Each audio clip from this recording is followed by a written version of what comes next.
Hi everyone, here's the Chemist once again, and a couple of years ago I posted 2 videos on my channel about 10 things I love about Italy, my home country, and 10 things I hate about it. And 10 things I love about Italy has a few views, but it's nothing to write home about, whereas 10 things I hate about Italy is not by any means a YouTube sensation, but it is the most viewed video on my channel.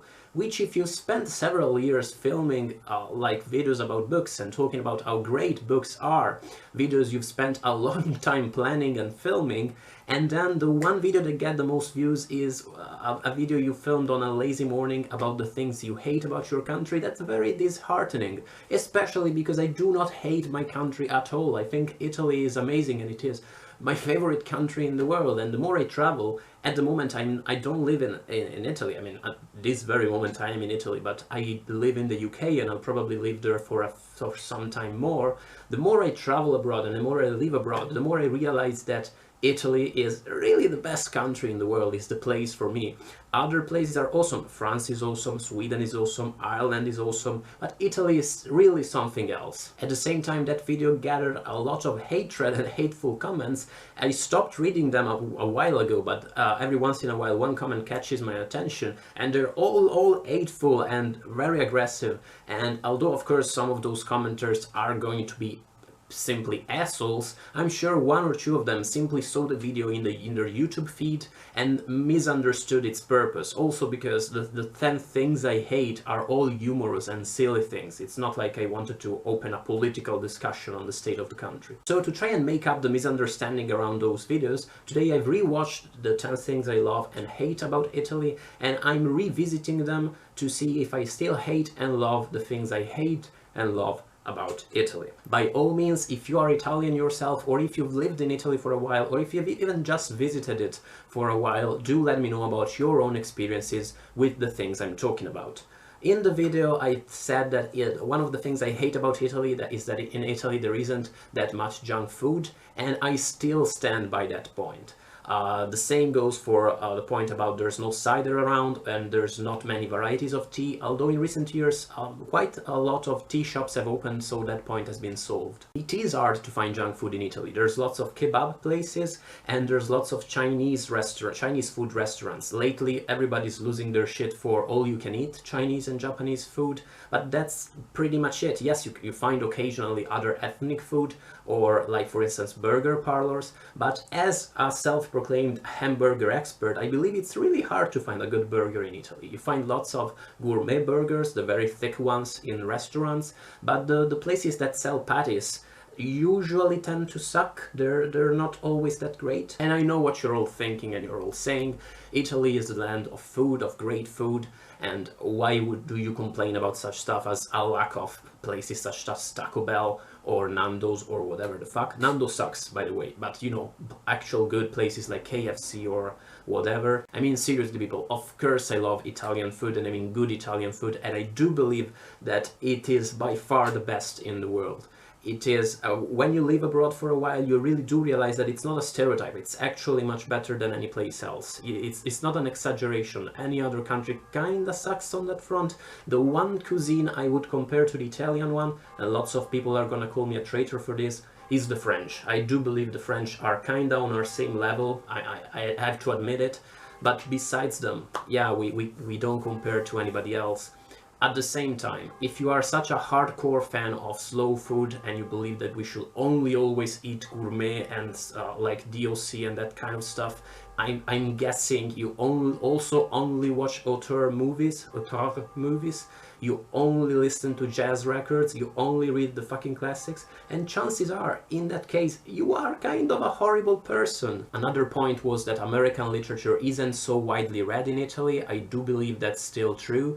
As a huge fan of American literature, I believe that's a pity. Even at a university level, there aren't that many American literature professors. I studied in Venice for my MA, and Venice University is kind of an exception in that it has a whole department about American literature, and most professors who study American literature for whatever reason tend to specialize in fucking Henry James. Oh, and fun fact, do you know Paul Auster? If you say his name with an Italian accent, it sounds very much like the Milanese name for chicken. Plaster. Another point was that I don't like dubs. I don't like dubbed movies very much. I don't like dubbed video games. In recent years, I get the feeling that not that many video games are dubbed. Many leave the original dubbing, the original voice acting, and put maybe subtitles on. In general, I think that, yeah, once you start watching movies or playing games in the original, it gets weird to watch them when you go back to Italy, watch them dubbed by voice actors, which are always talented, but it's never the same thing.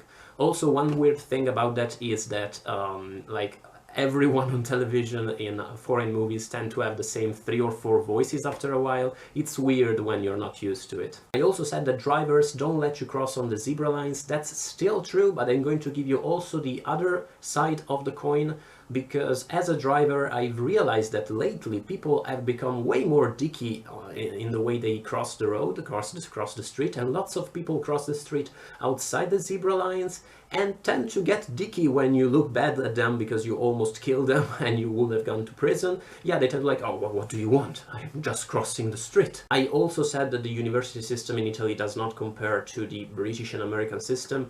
That's the main reason why I'm refilming this video. I have to admit, I mean, I'm not so sure about it anymore. I do believe that as far as infrastructures are concerned, of course, the great British universities tend to be prettier and more practical and to offer more things to students than most Italian universities. On the one hand, that is a mere reason, a mere economical reason. Those universities have more money to invest in their infrastructures. At the same time, I believe one of the problems is that many Italian students do not respect their university so much, and it's really a pity to see places like Statale, the University of Milan, or even Ca' Foscari in Venice, to see how they are treated by their students studying there. The problem, I believe, is that in Italy many university students see university just as high school part 2. They don't see it as an experience that will make them grow as human beings, will make them meet new people and open their perspective on the world. That will make them study with leading experts in their field. They just see it as something they have to do in order to get a degree and move on to the job they want. That is a huge pity, because one crucial aspect of the university years is, of course, the way they make you grow as an adult and turn you into a better adult than you would have been without university. And I believe, of course, part of that problem is also because most university students in Italy commute to university every day, and so still live at home with mom and dad in the university years, so only have a few hours, maybe a day, where they can appreciate what their university has to offer. And that's, of course, a pity. I do believe Italian universities should invest more in turning the academic experience into something more complete for people. At the same time, don't get me wrong, I do believe our system has its strengths, and for instance, one big difference is that Italian students are much less pampered than in other systems like the British or American system. And in like the big point, I'm talking especially about the humanities, in the British American academic system is that your opinion matters and you are here to tell us about your opinion on things, and you should give us your take on the things we study, maybe for instance on the novels we read, on the poems we study. In the Italian university system, in the humanities, the whole point actually is to make you understand that your point means kinda shit, especially if you are 19 and you've read like 5 books in your life. Your point really doesn't mean much when we're discussing like Renaissance poetry.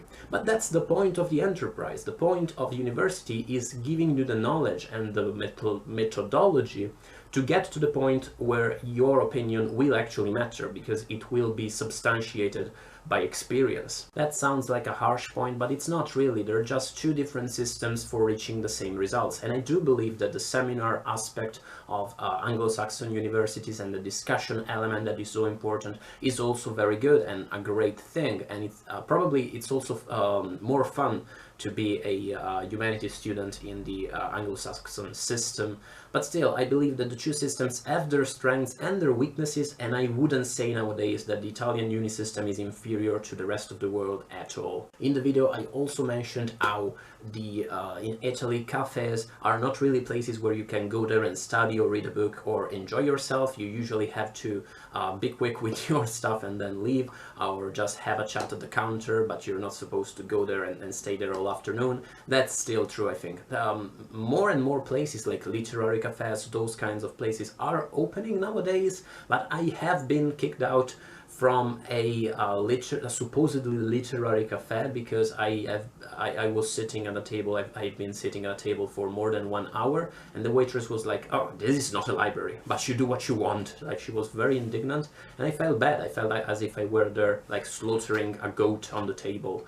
And I wasn't. I was reading a book. The one thing I have to say on that point is that I probably grown too old for Starbucks and Costas and places like those, because even when I'm in the UK and I decide to go to a Costa to read a book, there's always some kind of deranged old man who sits down beside me and starts talking to the devil under his breath, like, "I will murder everyone." And it's not really the best atmosphere to read Ralph Ellison or Wallace Stevens or even like fucking Michael Chabon usually in the struggle between Costa and the couch wins. And of course, number one, the one thing I really hate about Italy, and it's hate eternal at this thing, is that in Italy you can't turn down anything. Every time someone's offering you like food or something to drink, you have to accept it, otherwise they get offended. And my life is a constant struggle when people are like, "Oh, I have a slice of panettone." "No thanks, I'm fine." "No, really, have that slice. I don't want your food." It's very difficult. The things I love are all pretty much the same, and I still love them to bits. The cinemas are still all awesome. There's been a lot of talk in these last few years about the fact that small cinemas, like independent cinemas in cities, are closing down. In my hometown of Monza, most cinemas are still surviving. The three core cinemas we have are surviving the age of multiplex and 3D screens. Pizza is still awesome, and every time I'm in the UK and someone says, "Yeah, my favorite food is pizza," and I'm like, "You don't know what you're talking about." Milan is still beautiful and awesome. I love it. It's growing, and some parts of it, like the part around the station in Garibaldi, the whole Corso Como with the new skyscrapers, is really awesome and it's really great. If you are visiting Italy, pass through Milan, because it's really something different from the rest of the country. The country in general is still amazing, and I still love, of course, that it is a European country, as in a European Union country. Let's keep it like that, shall we?